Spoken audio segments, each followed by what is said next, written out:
بسم الله الرحمن الرحیم. سلامونه دوستانو. زما د ننني لیکچر موضوع چې دا هغه میډیول 6 دا یعنی شپږم میډیول چې دغه میډیول موضوع دا working with SQL server data types یعنی د SQL server data typeونو سره کار کول یا هغوی باندې پوهیدل او هغوی باندې کار کول یا ور سره کار کول دي. دوستانو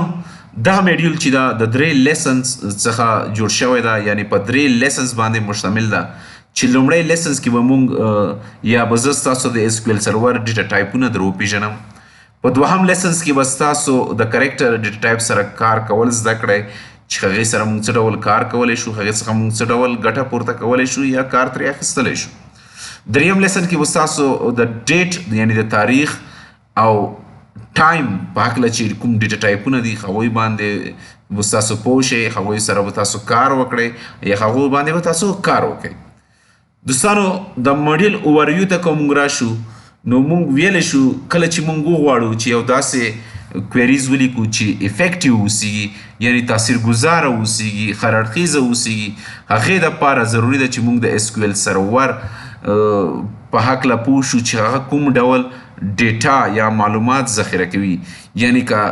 ډیټا یا معلوماتو ډول څخه مطلب دلته دغه ده چې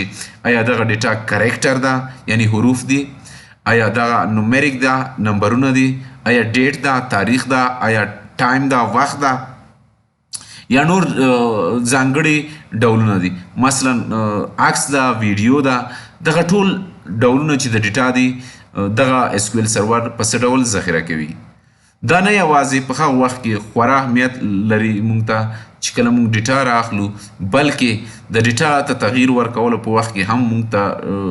ډیر د خورا اهمیت وړ ده چې په دې باندې موږ پوه شو او کله چې موږ ډیټا کمپیر کوو د یو بل سره موازنه کوو یا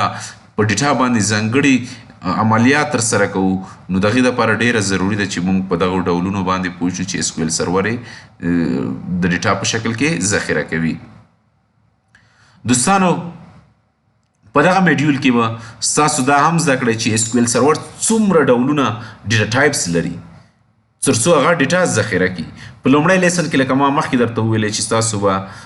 تاسو ته موږ د SQL سرور ډیټا ټایپس در وپېژنو. په هغې کې چې لومړی موږ در پېژنو نومریک یعنی هغه ډیټا ټایپونه چې هغه اعدادو سره کار کوي یا ځینې نور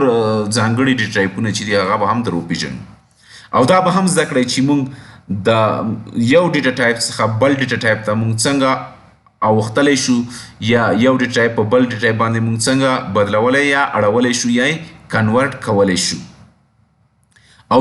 تاسو دا هم زده کړئ چې که چیرته په یو وخت کې موږ د یو څخه زیات ډیټا ټایپونه کارولی وي نو SQL سرور کوم ډیټا ټایپونو ته لومړیتوب ورکوي پر نورو باندې.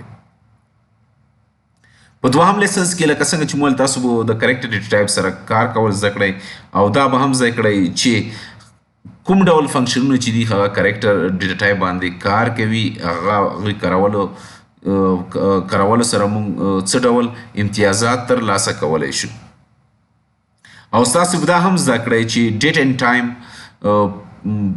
ډیټا ټایپ چې د هغه څه شی دي، څو ډولونه دي او کوم ډول فنکشنونه په ډیټ اینډ ټایم باندې کار کوي تر څو زموږ کار اسان کړي او زموږ ته د ډیټ اینډ ټایم په هکله بشپړ معلومات راکړي. ستاسو په دغه میډیول کې دا هم زده کوئ چې د یو سټرینګ څخه یا د یو ډیټ اینډ ټایم څخه یو ځانګړی برخه راواخلئ. مثلا که تاسو ته سره تاریخ په هکله معلومات وي نو تاسو کولی شئ چې د تاریخ څخه یوازې میاشت راواخلئ یا یوازې کال راواخلئ یا یوازې ورځ راواخلئ. یا که تاسو سره یو سټرینګ اوسیږي یعنې د حروفونو مجموعه اوسیږي ستاسو کولی شئ چې یو ځانګړی ورډز چې کوم دی یا لغات چې د هغه له هغه سټرینګ څخه راواخلئ او ستاسو یې د راپور په شکل کې خلکو ته ښکاره کړئ.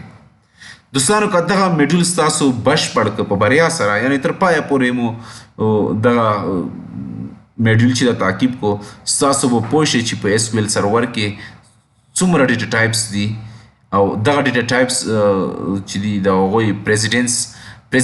چې کوم یعنی لومړیتوبونه چې دي هغوی باندې به هم پوه شئ او ستاسو په دا هم زده کړئ چې موږ دغه ډیټا ټایپونه په خپلو منځو کې څه ډول کنورټ کولی شو نو د یو ډیټا ټایپ په بل ډیټا ټایپ باندې څه ډول کنورټ یا کنورژن کولی شو. تاسو به داسې کویریز هم ولیکئ چې نومریک ډیټا ټایپ هغوی کارولی وي، په هغوی کې کارېدلی وي، او یعنې د نومریک ډیټا ټایپ په هکله به هم ستاسو زده کړه وکړئ، او داسې کویریز به هم ولیکئ چې هغوی کې کریکټر ډیټا ټایپ کارېدلی وي، یعنې کریکټر ډیټا ټایپ په هکله به هم زده کړه وکړئ او ستاسو په دې باندې صحیح پوه شئ. او څلورم مقصد چې د ډیټ اینډ ټایم ډیټا ټایپ په هکله معلومات دي چې تاسو به داسې کویریز ولیکلی شئ چې ډیټا ټایم پکې کارېدلی وي او هغوی باندې پوه شئ. دوستانو زه بیا هم یادونه کوم، دغه ستاسو خپله ولولئ. ریممبر اګین دغه لاجیکل آرډر چې کوم سلیکټ سټیټمنټ ده د هغې له مخې چې لومړی رن کېږي، یعنې لاجیکل آرډر له مخې هغه فرام کلاس ده، دوهم چې د ویر کلاس ده، دریم ګروپ بای ده، څلورم هیوینګ ده، پنځم چې ده سلیکټ کلاس ده، او شپږم کې